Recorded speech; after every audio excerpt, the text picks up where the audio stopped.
Good morning students. मैं आपकी social science की teacher Poonam Madan. I hope कि आप कोविड-19 की गाइडलाइंस जो गवर्नमेंट ने इशू की हैं उसका पालन कर रहे हैं। आप 2 गज की दूरी बनाए रखें, मास्क ज़रूर पहनें और हाथ बार बार धोते रहें। और अगर आपके पास साबुन पानी नहीं है बाहर तो आप सैनिटाइज़र का प्रयोग करें। तो स्टूडेंट्स, आज की हमारी वर्कशीट है worksheet number 66, which is based on the chapter socialism in Europe and the Russian revolution. This is chapter from your history book and chapter number 2, and this worksheet is revision worksheet because this chapter we have already done in the last worksheets. और अभी की ये video हमारी Hindi medium और English medium दोनों के लिए है, जैसे हम पहले से करते आ रहे हैं लास्ट 2-3 वीक से। तो वर्कशीट नंबर 66 में सबसे पहले आपको अपना नाम लिखना है और क्लास टीचर का नाम लिखना है। और इसमें हमारे जैसे हमने लास्ट वर्कशीट में फ्रेंच रेवोल्यूशन के क्वेश्चंस किए थे, वो भी हमारी रिवीजन वर्कशीट थी। तो अभी हम रशियन रेवोल्यूशन की रिवीजन वर्कशीट कर रहे हैं। तो फर्स्ट क्वेश्चन है हमारा, हु वर जद्दीदीस, यानी कि हिंदी में लिखें तो जद्दीदी कौन थे। हु वर जद्दीदीस या जद्दीदी कौन थे। तो मैंने आपके लिए आंसर्स लिख के रखे हैं और मैंने आपको इसकी PDF, ये जो क्वेश्चन आंसर्स हैं इसकी PDF आपको व्हाट्सएप ग्रुप में ऑलरेडी भेज दी है। फर्स्ट आंसर है, Jadidis were the modern Muslim reformers in Russia in the late 19th and the early 20th century. यानी कि जद्दीदी जो हैं वो मुस्लिम सुधारक थे जो कि आधुनिकतावादी थे, यानी कि वो आधुनिक होने पर जोर देते थे।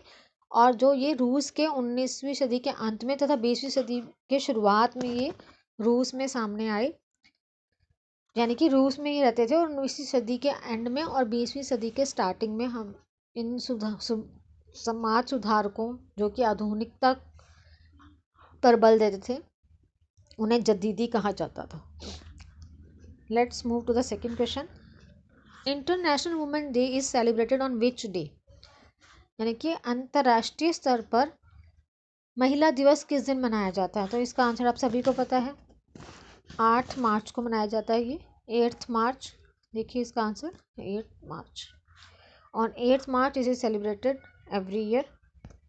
Question number 3, large farmers in Russia were called dash.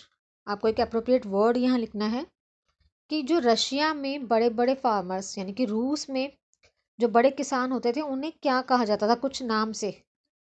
जैसे अभी हमने ऊपर जद्दीदी देखा, जद्दीदी मुस्लिम सुधारकों का नाम था। ऐसे ही बड़े किसानों को रूस में क्या कहा जाता था। तो इसका आंसर है कुलक।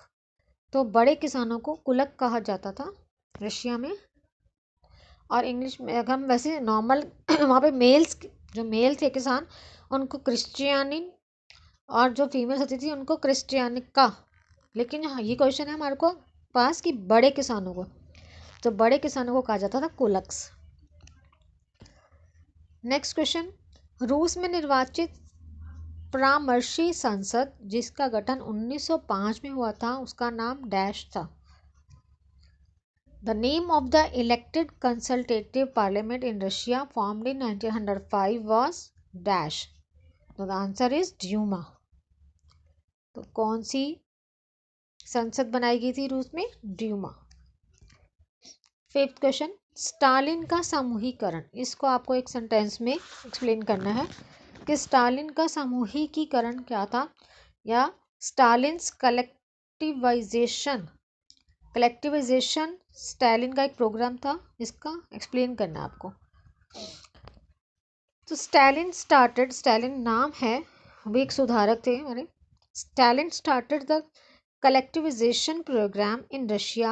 Under this, the peasants were forced to cultivate in collective farms, जिसको हम कॉलखोज कहते थे। कलेक्टिव फॉर्म्स का मतलब है कि इकट्ठे सारे समूह कर देना। अभी इसका नाम सामूहिकीकरण है कि सब खेतों को, फॉर्म्स को, छोटे छोटे खेतों पे खेती करने के बजाय सब फॉर्म्स को इकट्ठा करके उस पर मिलकर खेती करना, यानी कि सभी के फॉर्म्स इकट्ठे कर ली जाए। किसी एक की पर्सनल फॉर्म या पर्सनल प्रॉपर्टी नहीं मानी जाएगी, वो फॉर्म सबके होंगे, सब लोग मिलके उस पर खेती करेंगे और बाद में जो खेती का आउटपुट आएगा, यानी कि जो फसल होगी उसको उसका प्रॉफिट सब मिलकर बांट लेंगे। तो ये था स्टालिन का कलेक्टिवाइजेशन। नेक्स्ट है उदारवादी। उदारवादी को एक्सप्लेन करना है। उदारवादी किसे कहते थे, जिसको इंग्लिश में कहते हैं liberals. What do you mean by liberals?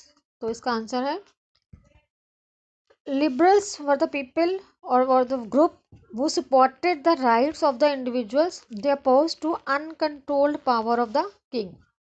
liberals हर किसी को मतलब इंडिविजुअल्स को राइट देना चाहते थे, वो राजा की जो अनकंट्रोल पावर्स हैं उसके खिलाफ थे, यानी कि इस राजा जो अपनी मनमर्जी करे इसके वो खिलाफ थे। वो चाहते थे सब धर्मों को बराबर सम्मान भी देते थे और सभी इंडिविजुअल्स का भी वो रिस्पेक्ट करते थे। तो उदारवादी ऐसा राष्ट्र चाहते थे जिसमें सभी धर्मों का बराबर सम्मान मिले। नेक्स्ट, समाजवादी। इस क्वेश्चन में आपको क्या करना है कि ट्रू और फॉल्स बताना है, सही या गलत बताना है कि ये सेंटेंस सही है या गलत, यही बताना है आपको। तो फर्स्ट है इसमें, समाजवादी निजी संपत्ति के विरोधी थे, यानी वे संपत्ति पर निजी स्वामित्व को सही नहीं मानते थे, तो ये सही है। Socialist were against private property, that is they did not consider private ownership of the property rights, तो this is true. 8th question, Lenin के नेतृत्व में बोल्शेविक 1914 से ही युद्ध का विरोध कर रहे थे। The Bolsheviks led by Lenin oppose the war since 1914, तो यस इट इज ट्रू, क्योंकि जब फिर अक्टूबर की क्रांति हुई तो उसमें उन्होंने यही सबसे पहली अपनी कंडीशन ही यही रखी, यही डिमांड रखी कि इस युद्ध को ख़त्म कर दिया जाए। नेक्स्ट क्वेश्चन है क्वेश्चन नंबर 9। इसमें जो आपको अंडरलाइन किया गया है वर्ड, उसको सही करके दोबारा से लिखना है। जैसे रेडिकल ऐसा राष्ट्र चाहते थे जिसमें सभी धर्मों को बराबर सम्मान और जगह मिले, तो यहाँ रेडिकल लिखा है अंडरलाइन में, इसको सही करना है आपको, ये गलत शब्द है, तो सही क्या आएगा इसका, लिबरल्स, तो जिसको हम हिंदी में कहते हैं उदारवादी। उदारवादी ऐसा राष्ट्र चाहते थे जिसमें सभी धर्मों को बराबर सम्मान और जगह मिले। इंग्लिश में रेडिकल्स की जगह पे आप क्या लिख लेंगे, लिबरल्स। बाकी sentence same to same as it is लिखेंगे। फिर क्वेश्चन नंबर 10, उसमें भी आपको अंडरलाइन वर्ड चेंज करना है, वो गलत दिया हुआ है। Orthodox groups were also oppose to the uncontrol power. अभी हमने पढ़ा था कि अनकंट्रोल पावर के अपोजिट कौन थे, लिबरल्स, तो यहाँ पे भी हमारा आंसर आएगा लिबरल्स। तो 10th क्वेश्चन के आंसर में भी रूढ़िवादी समूह को हटा के आप क्या लिख लेंगे, उदारवादी। नेक्स्ट 11th क्वेश्चन में आपको एक असर्शन दिया हुआ है, मतलब 2 सेंटेंस दिए हुए हैं, एक को हम असर्शन कहते हैं, दूसरे को हम रीजन कहते हैं। तो असर्शन में क्या दिया है आपके सामने, tsar allowed the creation of Duma in 1905। Tsar ने ड्यूमा बनाने की परमिशन दे दी 1905 में, और इसका रीज़न दिया हुआ है, he did not want any reducing in his power. वो अपनी पावर्स में, अपनी शक्तियों में कमी नहीं करना चाहता था। तो सेंटेंसेस तो दोनों ठीक है, लेकिन जो हमें ऑप्शन चूज करनी है, जैसे उसमें लिखा हुआ है both A and R correct and R is the correct explanation of A, तो ये गलत है। दोनों सेंटेंसेस तो ठीक है, पर आर उसको सही से ए को एक्सप्लेन नहीं कर रहा। क्यों? क्योंकि ए में देखो क्या लिखा है ये सेंटेंस में कि जार ने 1905 में ड्यूमा के गठन की सहमति दे दी। ड्यूमा एक क्या था, अभी हमने पढ़ा था, ड्यूमा किसका नाम था, पार्लियामेंट जो रशिया में था, बनाया गया 1905 में, उसको बनाने की सहमति दी जार ने। जार वहाँ का शासक था, राजा था।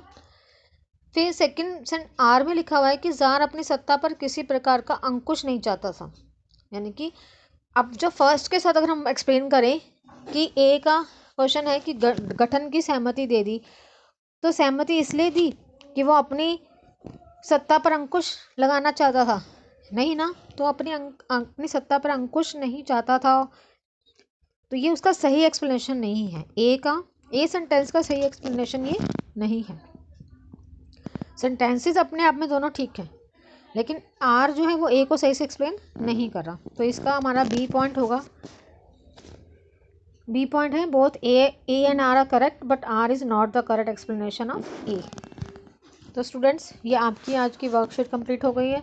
आंसर्स भी इसके ये रहे, आप चाहें तो यहाँ से भी स्क्रीनशॉट ले सकते हैं, और आप चाहें तो मैंने आपको ग्रुप में सेंड कर दी हैं ये आंसर्स, आप वहाँ से भी काम कर सकते हैं।